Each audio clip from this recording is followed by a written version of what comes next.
안녕하세요. 오늘 저희가 함께 깊이 파고들 자료는요. 당신께서 보내주신 알렉산더 테크닉 걷기, 균형과 자유를 위한 움직임에 관한 아주 흥미로운 발췌본입니다. 네, 반갑습니다. 정말 익숙한 행위잖아요. 걷기라는 게. 이걸 통해서 어떻게 몸 전체의 균형과 자유를 되찾을 수 있는지 이 알렉산더 테크닉이라는 관점으로 한번 같이 탐구해 보려고 해요. 네, 좋습니다. 목표는 단순히 걷는 법을 새로 배운다기보다는 이 과정을 통해서 우리 몸과 마음의 관계를 좀 새롭게 이해해 보는 거죠. 그렇죠. FM 알렉산더라는 분이 창시했다는데 이 기법이 걷기랑 만나서 어떤 통찰을 줄지 정말 기대됩니다. 자, 한번 시작해 볼까요? 네, 그 프레드릭 마티아스 알렉산더, FM 알렉산더는 원래는 배우였어요. 1869년생이니까 꽤 오래전 분이죠. 아, 배우셨군요. 몰랐네요. 네, 근데 이제 무대 위에서 자꾸 목소리가 안 나오는 문제를 겪으신 거예요. 그래서 스스로 그 원인을 막 탐구하기 시작하셨죠. 네네. 거울 앞에서 정말 오랫동안 자신을 관찰하셨대요. 그러다가 발견하신 거죠. 아, 이게 단순히 성대 문제가 아니구나. 그럼 뭐였을까요? 연기할 때 자기도 모르게 몸 전체를 좀 잘못 사용하는 방식, 특히 그 머리하고 목, 척추의 관계에서 오는 불필요한 긴장, 이것 때문이라는 걸 깨달으신 거예요. 와, 목소리 문제에서 시작해서 몸 전체의 사용법에 대한 통찰로 이어진 거네요. 그렇죠. 바로 거기서 출발한 게 알렉산더 테크닉입니다. 그래서 이건 단순한 자세 교정이라기보다는요, 몸과 마음의 사용법에 대한 재교육 과정이라고 할 수 있어요. 재교육, 뭔가 와닿네요. 네, 핵심은 그거예요. 우리가 습관적으로는 가지고 있는데 전혀 알아차리지 못하는 그런 해로운 긴장 패턴 있잖아요. 네, 있죠. 저도 어깨 같은데. 맞아요. 그런 걸 스스로 인식하고 그걸 의식적으로 하지 않도록 멈추는 법, 이걸 배우는 겁니다. 아, 하지 않도록 멈춘다. 네.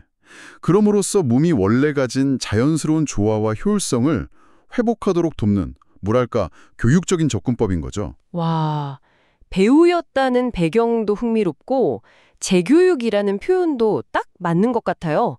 우리가 이미 가진 습관을 다시 배우는 느낌이네요. 네, 정확합니다. 그렇다면 우리가 매일 하는 이 걷기라는 아주 기본적인 움직임에 이 재교육이 구체적으로 어떻게 적용될 수 있을까요? 자료에서는 특히 발바닥 감각이랑 무게중심 이동 이걸 강조하던데요. 맞습니다. 알렉산더 테크닉 관점에서 보면요, 걷기의 핵심 원리가 우리가 흔히 생각하는 거랑은 조금 달라요. 어떤 점이 다른가요? 보통 걸을 때 다리나 발에만 집중하기 쉽잖아요. 네, 그렇죠. 발만 움직이는 것 같으니까요. 근데 알렉산더 테크닉에서는 그게 아니라 머리가 먼저 움직임을 이끌고 그에 따라서 척추가 이렇게 길어지고 다리는 그냥 자유롭게 따라오도록 도는 것, 여기에 중점을 둡니다. 머리가 먼저 움직임을 이끈다. 네. 여기서 근데 가장 중요한 포인트는 어떤 이상적인 바른 자세를 억지로 만들려고 애쓰는 게 아니라는 거예요. 아, 보통은 자세 좋게 하려고 막 힘 주잖아요. 어깨 펴고 가슴 내밀고. 그렇죠. 근데 바로 그런 인위적인 노력이 오히려 불필요한 긴장을 유발할 수 있다는 거죠. 네네. 알렉산더 테크닉은 그 반대예요. 몸이 원래 가진 자연스러운 균형과 협응 능력을 방해하는 습관적인 긴장. 예를 들면 목을 앞으로 쭉 뺀다거나 어깨를 이렇게 움츠리는 습관들 있잖아요. 네, 저도 모르게 그러는 것 같아요. 그런 걸 먼저 알아차리고 그 긴장을 하지 않기로 부드럽게 선택하는 데 초점을 맞추는 거죠. 아, 하지 않기로 선택한다. 네. 그래서 정말 흥미로운 지점이 바로 이 머리가 움직임을 시작하고 방향을 이끈다는 개념인 거예요. 아주 미묘한 머리의 움직임하고 방향성이 몸 전체의 조화를 결정짓는 열쇠가 된다는 거죠. 잠깐만요. 그럼 머리가 움직임을 이끈다는 게 약간 앞으로 숙여지는 느낌 같은 건가요? 보통 자세 좋으려면 꼿꼿이 세우라고 하잖아요. 이게 좀 헷갈리네요. 잘못하면 거북목처럼 될까 봐 걱정도 되고요. 아, 그거 아주 좋은 질문이에요. 정말 오해하기 쉬운 부분이죠. 네. 꼿꼿이 세운다는 생각 자체가 사실 목이나 등 근육에 침을 주게 만들어서 또 다른 불필요한 긴장을 만들 수가 있어요. 아, 그렇군요. 힘을 주는 게 문제군요. 네. 알렉산더 테크닉에서 말하는 머리가 이끈다는 건요, 머리를 앞으로 숙이라는 의미는 전혀 아니에요. 아, 다행이네요. 오히려 그 반대에 가깝죠. 목 뒤쪽 근육의 습관적인 긴장 있잖아요. 그걸 부드럽게 놓아주는 거예요. 그러면 머리가 척추 맨 꼭대기에서 중력에 대항해서 자연스럽게 위쪽으로, 그리고 동시에 살짝 앞쪽으로 이렇게 뭐랄까 떠오르듯이 균형을 잡도록 그냥 허용하는 거죠. 허용한다. 약간 풍선이 떠오르는 느낌인가요? 맞아요. 딱 그런 가벼운 느낌이죠. 이렇게 머리가 제자리를 찾으면 그 아래 척추는 억지로 펴려고 애쓰지 않아도 자연스럽게 길어지고 정렬될 공간을 얻게 돼요. 아하. 중요한 건 힘으로 만드는 게 아니라 방해하는 긴장을 멈추는 데 있는 거예요. FM 알렉산드라 발견한 것도 바로 그거였잖아요. 자신의 몸을 잘못 사용하는 습관을 멈췄을 때 비로소 목소리랑 호흡이 자유로워졌던 것처럼요. 아하. 힘을 빼서 머리가 자연스럽게 제 위치를 찾게 허용하는 거군요. 억지로 세우는 게 아니고요. 아, 이제 좀 감이 잡히는 것 같아요. 네네. 이 머리가 이끈다는 개념이 정말 핵심인 것 같은데, 그럼 발 쪽에서는 구체적으로 어떤 감각에 집중해야 할까요? 보내주신 자료에서 특히 인상 깊었던 표현이 땅과의 대화였거든요. 아, 네. 딴과의 대화. 네, 마치 발이 땅하고 소통하는 것처럼 묘사했던데요. 네, 그 표현 참 멋지죠. 발바닥 감각을 의식하는 거. 이게 우리 몸을 지금 이 순간, 그리고 우리가 딛고 서 있는 이 땅하고 직접적으로 연결하는 아주 중요한 과정이에요. 생각해보면 그렇네요. 생각해보세요. 걸을 때 우리 몸에서 유일하게 땅이랑 직접 닿는 부분이 발바닥이잖아요. 네, 맞아요. 그런데 우리는 평소에 발바닥 감각을 거의 무시하고 살 때가 많아요. 그렇죠. 신발 안에 있으니까요. 맞아요. 그래서 알렉산더 테크닉에서는 이 감각을 깨우라고 권하는 거죠. 걷기 전에 잠시 멈춰서서 발바닥 전체가 땅에 닿는 느낌을 가만히 느껴보거나 아니면 걸을 때요. 발 뒤꿈치가 부드럽게 땅에 닿고 발바닥 전체로 무게가 이렇게 스르륵 구르듯 이동하고 마지막으로 발가락이 땅을 살짝 밀어내는 그 순서 있잖아요. 네네.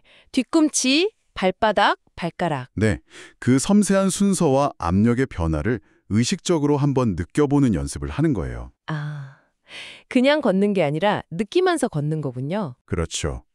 이 연습이 발을 단순히 몸무게를 견디는 수동적인 구조물에서 주변 환경하고 끊임없이 정보를 주고받는 능동적인 감각기관으로 변화시키는 거예요.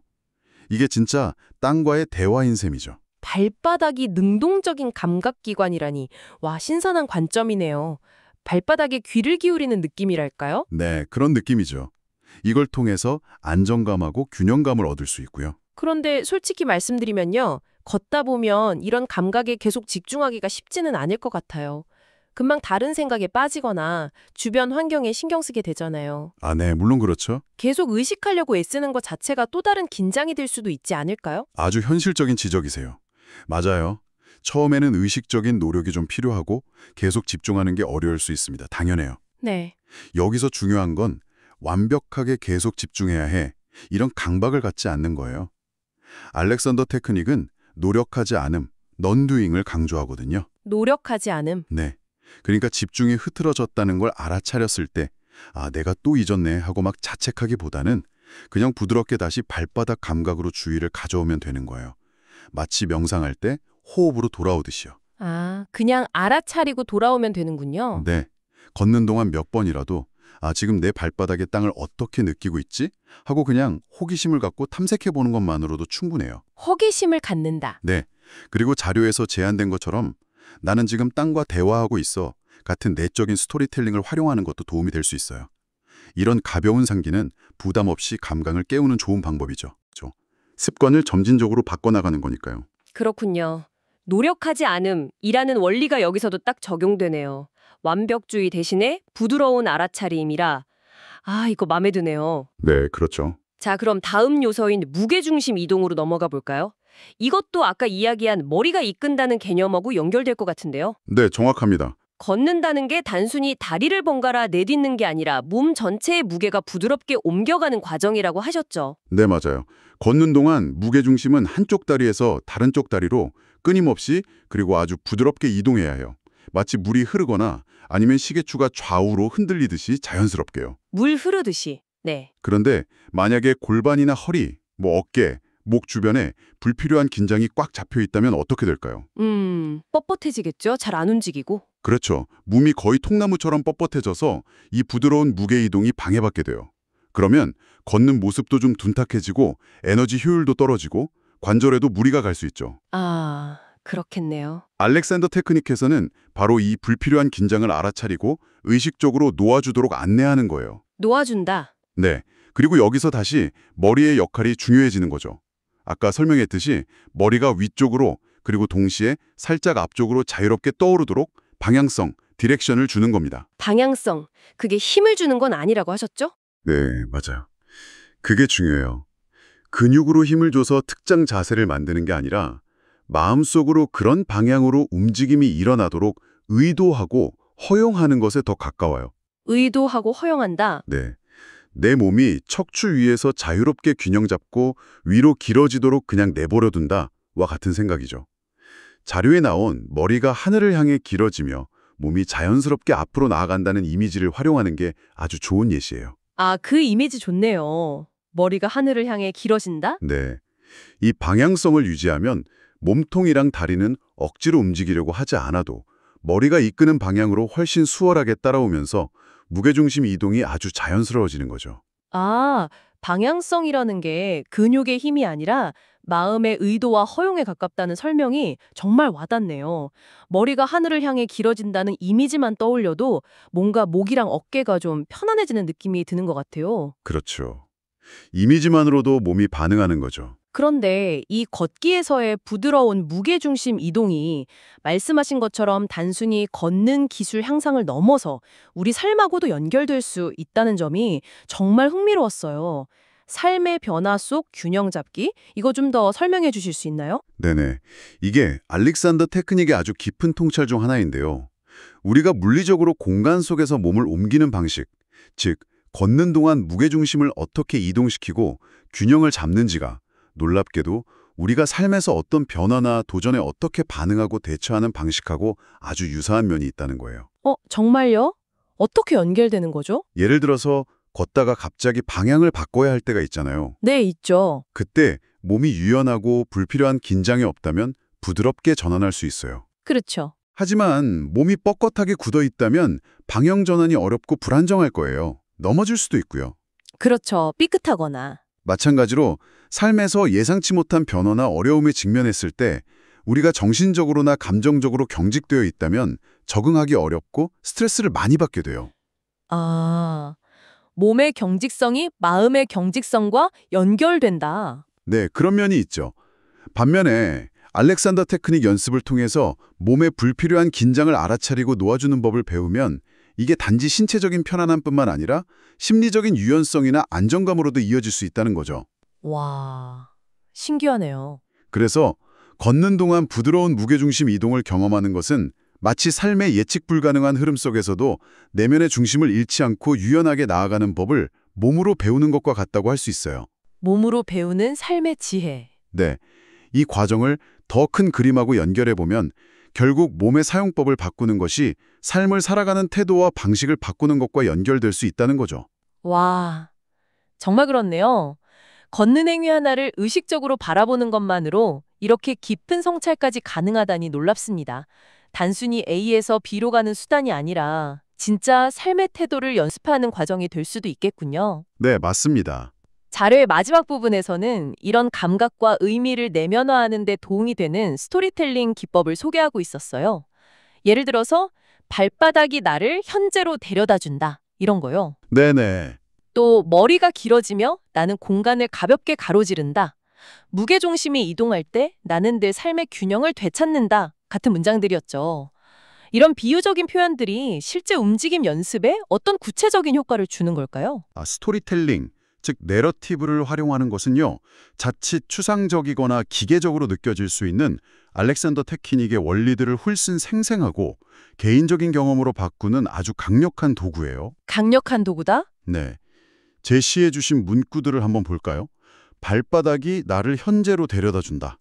이거는 아까 이야기한 발바닥 감각을 통해서 지금, 여기에 머무르는 현재성의 원리를 아주 아름답게 담아내고 있잖아요. 네, 그러네요. 생각을 과거로 보내거나 미래로 보내는 대신 발바닥의 실제 감각에 주의를 기울이게 만들죠. 또 머리가 길어지며 나는 공간을 가볍게 가로지른다. 이거는 머리가 움직임을 이끌고 척추가 자연스럽게 신장되는 방향성의 원리를 아주 시적으로 표현한 거죠. 길어진다, 가볍게라는 단어 자체가 불필요한 긴장을 풀고 위로 향하는 그런 자유로운 느낌을 유도해요. 네네. 상상만 해도 가벼워지는 느낌? 그렇죠. 그리고 무게중심이 이동할 때 나는 내 삶의 균형을 되찾는다. 이거는 아까 말한 물리적인 무게중심 이동하고 내면의 평온함, 삶의 균형이라는 더 큰 의미를 딱 연결시켜 주잖아요. 아, 연결고리 역할을 하는군요. 네. 이런 문구들은 단순히 발바닥에 집중하세요나 목을 길게 빼세요 같은 지시적인 언어보다 훨씬 풍부한 내적 경험을 가능하게 만들어요. 연습하는 사람이 단순히 동작을 흉내내는 걸 넘어서 그 움직임이 가진 의미와 감각을 몸으로 더 깊이 느끼고 탐색하도록 이끌어주는 거죠. 아, 의미와 감각을 탐색하도록 이끈다. 네. 그래서 이게 중요한 질문을 던지게 해요. 우리는 우리 움직임을 그냥 기능적인 동작의 합으로만 볼 것인가? 아니면 그 안에 담긴 감각, 의미, 그리고 우리 자신과의 더 깊은 연결을 탐색하는 기회로 삼을 것인가 하는 질문 말이죠. 와, 깊은데요? 자, 그럼 오늘 저희가 깊이 파고든 내용을 한번 정리해 볼까요? 네, 좋습니다. 알렉산더 테크닉을 걷기에 적용한다는 것은 그러니까 어떤 이상적인 올바른 걷기 자세를 억지로 만들어내려고 애쓰는 게 아니라는 거죠. 네, 절대 아니죠. 그보다는 걷는 동안 내 몸 안에서 무슨 일이 일어나고 있는지, 예를 들어 발바닥이 땅에 닿는 느낌이라든지 무게가 한 발에서 다른 발로 스르륵 옮겨가는 과정, 또 머리랑 척추가 어떤 관계를 맺고 있는지 이런 것들에 대한 알아차림을 부드럽게 키워나가는 과정이라는 거네요. 네, 아주 정확합니다. 알아차림이 핵심이죠. 머리가 위쪽과 앞쪽으로 자유롭게 움직이도록 방향성을 주고 그에 따라서 척추가 압박 없이 자연스럽게 길어지도록 허용하고 또 발바닥으로는 땅의 질감이나 압력을 섬세하게 느끼고 무게중심이 물 흐르듯 부드럽게 이동하는 것을 그냥 지켜보면서 네, 지켜보는 거죠. 그러다가 문득문득 발견되는 어깨나 목, 허리에 불필요한 긴장들을 마치 숨을 내쉬듯이 스르륵 내려놓는 것. 네, 맞아요. 그냥 놓아주는 거죠. 자, 그럼 이 모든 것이 당신에게는 무엇을 의미할까요? 어쩌면 걷기는 더 이상 단순히 A 지점에서 B 지점으로 몸을 옮기는 수단이 아니라 매 걸음마다 내 몸과 마음의 조화를 새롭게 발견하고 회복하는 그런 소중한 명상이자 기회가 될 수 있다는 의미일지도 모르겠습니다. 그렇습니다. 아주 정확하고 멋진 요약이세요. 그리고 정말 중요한 것은요. 이렇게 걷기를 통해 길러진 알아차림의 힘하고 불필요한 긴장을 놓아주는 능력, 이게 걷기에만 머무르지 않는다는 점이에요. 아, 다른 활동에도 적용이 되는군요. 네, 그럼요. 이게 우리가 앉아있거나 서있거나 컴퓨터 앞에서 일하거나 악기를 연주하거나 심지어 다른 사람하고 대화를 나눌 때조차 우리의 자세와 움직임 그리고 전반적인 존재 방식에 긍정적인 영향을 미친다는 거죠. 와, 일상생활 전반에요. 네. 우리도 모르는 사이에 몸에 배어버린 좀 비효율적이고 때로는 통증을 유발하는 그런 습관적인 긴장 패턴들 있잖아요. 네, 많죠. 그런 것들을 스스로 인식하고 변화시킬 수 있는 열쇠로 제공하는 셈이에요. 이걸 통해서 우리는 신체적인 편안함과 효율성을 증진시킬 뿐만 아니라 심리적인 안정감이나 명료함, 그리고 삶에 대한 더 큰 현존감을 경험할 수 있게 돼요. 현존감. 네. 이것이야말로 FM 알렉산더가 평생에 걸쳐 탐구하고 가르쳤던 몸의 사용법에 대한 재교육 과정의 진정한 가치이자 핵심이라고 할 수 있습니다. 우리 몸의 지혜를 다시 발견하는 여정인 셈이죠. 우리 몸의 지혜를 다시 발견하는 여정이라 정말 멋진 표현입니다.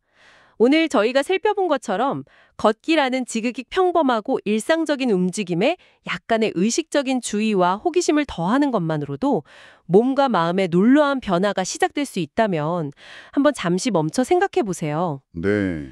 당신의 다른 습관적인 움직임이나 자세들, 예를 들면 스마트폰 볼 때 목각도라든지 운전할 때 어깨 긴장 같은 거요.